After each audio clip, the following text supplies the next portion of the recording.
What's up guys, welcome back to the channel, and today I want to talk about the Darkmantle set and how it's actually performing in the live client of the game.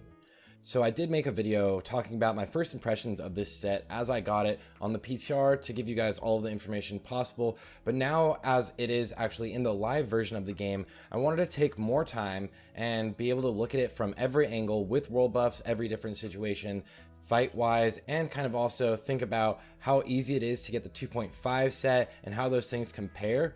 And even looking forward, you might even be thinking about things with the Darkmantle and your tier 3 set. So today I'm just going to talk about pretty much everything you need to know about the Darkmantle set and how it's really performing in the live client of the game.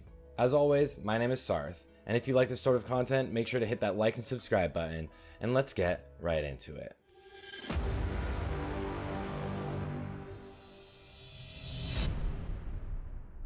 Now, if we look at Warcraft logs and kind of break down how exactly Darkmantle is performing compared to other sets, it's pretty much what we expected. Darkmantle is randomly having these really great RNG fights where you can get an absolutely insane parse on that fight. And overall, currently, because most people don't fully have their 2.5 sets yet, we are seeing the Darkmantle usually beat out other sets in the raid.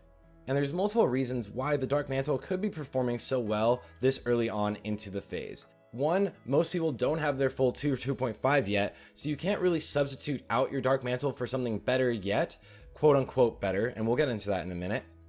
And also because Darkmantle does perform better with swords, so we are seeing swords perform significantly better overall or on average in AQ right now, while guilds are still getting things down to being a little bit more clean.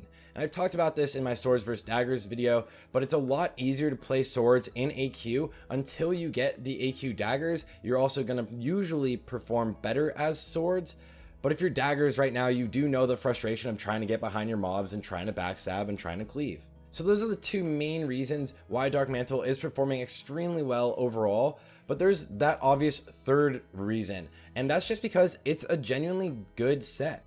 If you have ridiculous procs, say you're fighting Fankris and you got like 8 procs within a 1 minute or a 30-second fight, which is totally possible because there's no internal GCD on the Darkmantle set, then you are going to absolutely destroy anyone that's pretty much using any other set.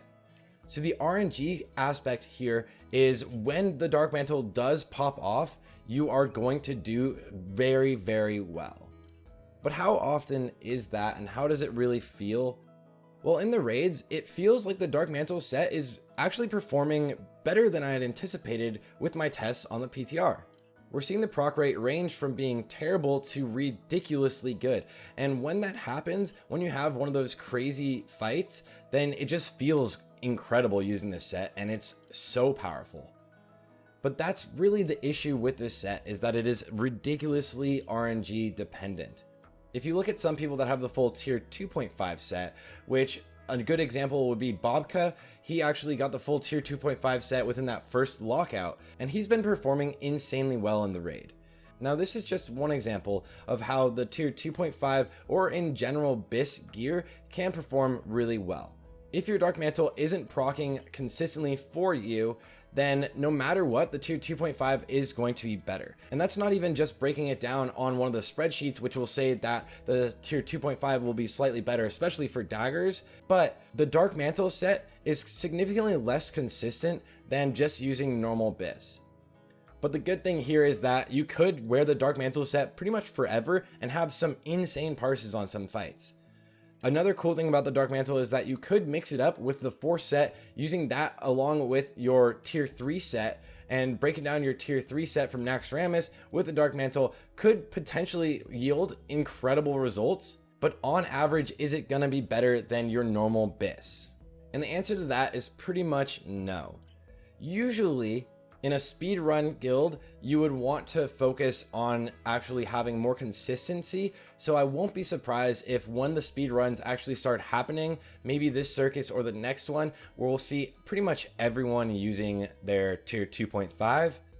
But for now, everyone wants to get these crazy, incredible parses. And if you're in a guild that you don't have the access to getting all of your tier 2.5 just yet, the Darkmantle is going to always be there as a gear set that will give you these crazy parses if it pops off. When you have 3, 4, 5 energy procs in a row, you are pretty much unstoppable. But that's purely reliant on this RNG. Now, there are some fights like cleave fights where usually if you get 1 extra backstab, that is a massive amount of damage. Or extremely short fights, if you get 1 extra backstab, that is again a massive amount of damage to your overall DPS. But is it reliable to consistently go after getting these energy procs, or would you prefer to use the tier 2.5 or moving forward even phase 6 bis? This is actually probably the most exciting thing that's come with phase 5. You kind of have the choice yourself. You can play into whichever playstyle you want. There's finally a little bit of variety here in the game. It's no longer content creators being able to specifically tell you, use this set and that's it. Use this gear and that's it. It can always change, and it really does rely on multiple things, what gear pieces you have and what you've gotten from the raid, because if you get different pieces from the raid like trinkets and such, you might be switching up which pieces of Darkmantle you're using. But there's also situations where you'll absolutely want to be running the tier 2.5, and this is usually fights where if you need more stamina, something like Battleguard Sartura, if you possibly were going to die to the cleave, it's a lot safer to use your normal bis gear. And then there's fights like Cthulhu, where especially if you're daggers, and phase 1 of Cthulhu where you don't get to backstab as often as you really want to, or not exactly on the GCD that you want to, then having the Darkmantle set is something that can be a little bit useless. It can waste a lot of energy phase 1, because sometimes you're waiting until a weapon swing or until Cthulhu turns away to I-beam someone else so you can backstab. Instead, you'll be stuck using a lot of Sinister Strikes. It's a lot easier on that fight to just use your normal bis if you're a dagger rogue, but as a sword rogue, you don't really see this problem. As a sword rogue, you have the choice of going for the reliability of the tier 2.5 or the crazy RNG of the Darkmantle. Phase 5 has so much variety that you can do. There's so many things you can do with changing your gear sets, changing your trinkets. You can use double trinkets because Renatakis will only put other trinkets on a 10-second cooldown. You can use double trinkets with Badge of the Swarm Guard if you're in a cleave fight. There's so many different things that you can do in phase 5 that it's actually extremely exciting to finally see some variety. So let me know what you guys think of the Darkmantle set, how you've seen it perform. Currently, it is performing very well, but as more people get more tier 2.5, we're probably gonna see a lot of the rogues move towards using the 2.5. But again, that's never going to be absolutely the best situation for most people. You can go for these crazy parses in any gear set, and the Darkmantle, if it starts popping off, will blow pretty much anything out of the water until the rest of the game, because the energy coefficient that you get for your DPS is just so strong. So again, you have these options. And I'll leave you with that. What are your guys' experiences with the Darkmantle set or with the tier 2.5 set? What do you think is the best situation this phase or even moving on? I'm curious to know what you guys are thinking and how these sets are performing for you. If you have really bad luck with your RNG, you definitely don't want it. But if you have really crazy luck, oh, it's incredible. Guys, of course, my name is Sarth, and if you like the video, please make sure to like and subscribe. I appreciate all the support, and you can come hang out with me on Twitch every day during the week right now. I'm gonna be off for the next couple weekends, so just make sure to actually just join the Discord and I'll let you know my schedule. With that being said, have a good time out there, guys. Good luck with these crazy RNG parses, and just good luck getting all the loot you want.